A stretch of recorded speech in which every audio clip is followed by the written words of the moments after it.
नमस्कार दोस्तों, आप सभी का स्वागत है हमारे YouTube channel BCS basic physics में। आज के इस वीडियो में हम बात करेंगे विभवमापी के अनुप्रयोगों की। कक्षा 12 का हम एक टॉपिक ले रहे हैं और उसमें इस वीडियो में सिर्फ एक अनुप्रयोग देखेंगे, दो प्राथमिक सेलों के विद्युत वाहक बलों की तुलना। ये वीडियो आपको ज्यादा बेटर तरीके से तभी समझ में आएगा जब आप विभवमापी का सिद्धांत जानते हो, विभवमापी में बरती जाने वाली सावधानियां जानते हो। विद्यार्थियों, उसके लिए हमने भी एक वीडियो बनाया है जो इससे ठीक पहले बना रखा है। उसकी डिस्क्रिप्शन में लिंक दे रखी है, आप उस वीडियो को भी देख सकते हैं। देखिए, यहां पर हम लेंगे दो प्राथमिक सेल और उनके जो विद्युत वाहक बल है उनकी यहां पर हम तुलना करने वाले हैं। कैसे करेंगे इसके लिए देखिए विद्यार्थियों, हम यहां पर लेने वाले हैं, ये हमने लिया है विभवमापी। ये विभवमापी का जो तार है AC है। इस विभवमापी से हम संयोजित करेंगे प्राथमिक परिपथ। प्राथमिक परिपथ के अंदर आप एक सेल संयोजित करेंगे, एक कुंजी संयोजित करेंगे, इसके साथ में एक धारा नियंत्रक को संयोजित किया जाएगा। देखिए, प्राथमिक परिपथ को समझ लेंगे। ये हमारे पास में प्राथमिक परिपथ में लगा सेल जिसका विद्युत वाहक बल EP के बराबर, ये कुंजी K, और ये हमारे पास में है धारा नियंत्रक रियोस्टेट RH से पुट कर रहे हैं, और ये हमारे पास में है A से लेकर C तक 10 मीटर लंबा तार।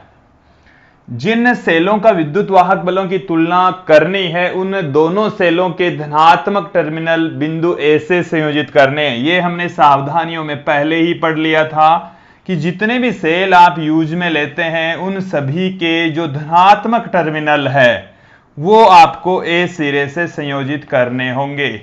तो यहां पर हमने दो सेल ले लिए और उनके जो विद्युत वाहक बल है वो विद्यार्थियों हमने कंसीडर कर लिए। इस सेल का विद्युत वाहक बल E1, इस सेल का जो विद्युत वाहक बल है वो है E2। ये हमने कंसीडर कर लिया है, और इनके जो धनात्मक सिरे हैं वो हमने A सिरे से जोड़ दिए हैं। विभवमापी के A सिरे से सभी सेलों के धनात्मक सिरे ही जोड़ने होंगे।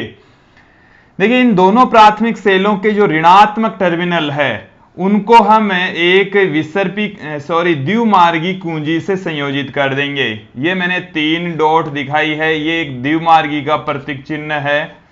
द्विमार्गी कुंजी के अंदर होता क्या है विद्यार्थियों, कि उसकी जो बनावट है उसको समझने के लिए दो तांबे के इस तरीके के भाग होंगे, और यदि इनसे एक वायर इधर से जुड़ा हुआ है, एक वायर इधर से जुड़ा हुआ है, और यहां पर डॉट डाली जाती है, निकाली जाती है, तो धारा का संयोजन बना रहता है, तब तो वो होती है एक मार्गी कुंजी, ये वाली के।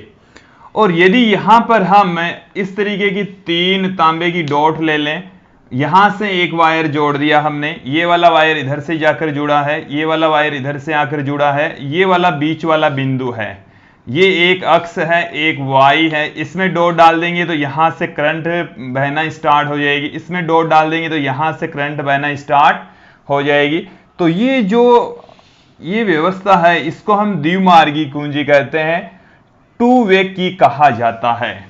और यह आप प्रयोगशाला में देखने वाले हैं, प्रयोगशाला में देखने को मिलेगी। अभी डायग्राम में थोड़ा सा और आगे बढ़ते हैं। द्विमार्गी कुंजी से दोनों सेलों के ऋणात्मक टर्मिनल संयोजित कर देते हैं। देखिए, कुंजी का जो मध्य भाग होता है उसको हम धारा मापी से संयोजित कर देते हैं, और धारा मापी को विसर्पी कुंजी से संयोजित किया जाता है। विसर्पी कुंजी को हम जॉकी कहते हैं, जैसे लिखा जाएगा। देखिए, हम क्या करेंगे, सर्वप्रथम मैं जो अक्ष वाला डॉट है इसको बंद कर देंगे, मतलब यहां से इसका संयोजन कर देंगे, यहां से धारा को प्रवाहित करवाएंगे, तब संतुलित लंबाई ज्ञात करेंगे, फिर y को करके संतुलित लंबाई ज्ञात करेंगे। एक एक करके हमारे को समझना है। देखिए विद्यार्थियों, पहले तो जब दो प्राथमिक सेलों के विद्युत वाहक बलों की तुलना करते हैं तो आपको डायग्राम समझना है, परिपथ का निर्माण समझना है। समझ लीजिए, एक बार फिर से मैं रिपीट कर रहा हूं। ये हमारे पास में विभवमापी है AC, ये है प्राथमिक परिपथ। प्राथमिक परिपथ में एक सेल होगा, एक कुंजी होगी, एक धारा नियंत्रक होगा। द्वितीयक परिपथ में दो सेल लिए हैं हमने जिनका विद्युत वाहक बलों की तुलना करनी है। दोनों के धनात्मक टर्मिनल ए से, ऋणात्मक टर्मिनल एक द्विमार्गी कुंजी से, द्विमार्गी कुंजी को धारामापी से और उसको हमने विसर्पी कुंजी से संयोजित कर दिया है। अब देखिए इसकी कार्यविधि क्या है, इसका जो फॉर्मूला है वो कैसे निकलेगा, किस तरीके से हम विद्युत वाहक बलों की तुलना करते हैं उसको आप समझेंगे। देखिए सर्वप्रथम तो हम कुंजी के को दबा देंगे। के को दबाकर इन दोनों में से एक को दबाना है। हम ये कंसीडर कर लेते हैं कि कुंजी अक्ष 1 को दबाने पर सर्वप्रथम तो के को तो दबाना ही है, फिर कुंजी अक्ष को दबाने पर यह द्विमार्गी कुंजी का हिस्सा है, द्विमार्गी कुंजी के भाग अक्ष को दबाने पर, अक्ष को जब हम दबा देंगे तो विद्यार्थी यहां से जो करंट है वो इधर से इस वाले सर्किट में से बहना स्टार्ट हो जाएगी और हम इस विसर्पी कुंजी को आगे पीछे करके यहां पर संतुलित लंबाई ज्ञात करेंगे।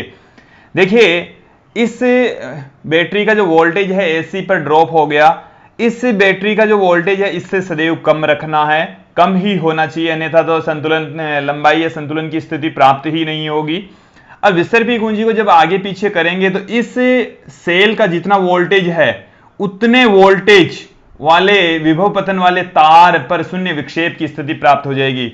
जैसे हमने ये कंसीडर कर लिया कि इस बिंदु पर शून्य विक्षेप की स्थिति प्राप्त हो गई जो कि ए सिरे से L1 दूरी पर है, तो L1 लंबाई के तार पर जितना विभव पतन होता है वही इस सेल का विद्युत वाहक बल होता है। और ये हमने पढ़ा था विभव मापी के सिद्धांत में। यदि इस स्थिति में यदि हम ये कंसीडर कर लें कि जो संतुलित लंबाई है, इस स्थिति में यदि संतुलित लंबाई या संतुलन लंबाई L1 है, तो L1 है तो जो सेल का विद्युत वाहक बल है E1 बराबर आएगा अक्ष L1। ये विभव मापी के सिद्धांत से हमने लिखा है। ये कहां से लिखा है विद्यार्थियों? विभव मापी के सिद्धांत से। विभव मापी के सिद्धांत में हमने यही पढ़ा था। विभव मापी के सिद्धांत से ये हमने पुट कर दिया है। जहां जो अक्ष है वो विभव प्रवणता है, अक्ष विभव प्रवणता को रिप्रेजेंट कर रहा है, तो हमारे पास में ये एक इक्वेशन आ गई है। अब देखिए विद्यार्थियों हम कुंजी Y को दबाकर फिर से संतुलित स्थिति प्राप्त करेंगे। द्विमार्गी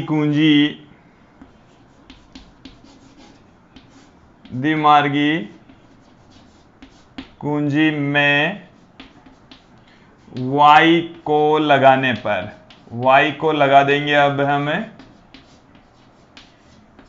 देखिए यहां से अक्ष को हटा लेंगे, Y को लगा देंगे। जब Y को लगाएंगे तब हमारे पास में नई संतुलित लंबाई प्राप्त होगी। यदि इस सेल का विद्युत वाहक बल इससे कम है तो जो लंबाई है वो पहले से कम प्राप्त होगी। और यदि हम ये कंसीडर कर लें कि हमारे पास में जो लंबाई है वो L2 प्राप्त होती है, तो उस कंडीशन में यदि हम ये कंसीडर कर लें कि हमारे पास में जो संतुलित लंबाई है वो L2 है, इस वाली स्थिति में यदि संतुलन लंबाई L2 है तो विभव मापी के सिद्धांत से क्या आएगा? विभव मापी का सिद्धांत हमने लास्ट वीडियो में बता दिया है।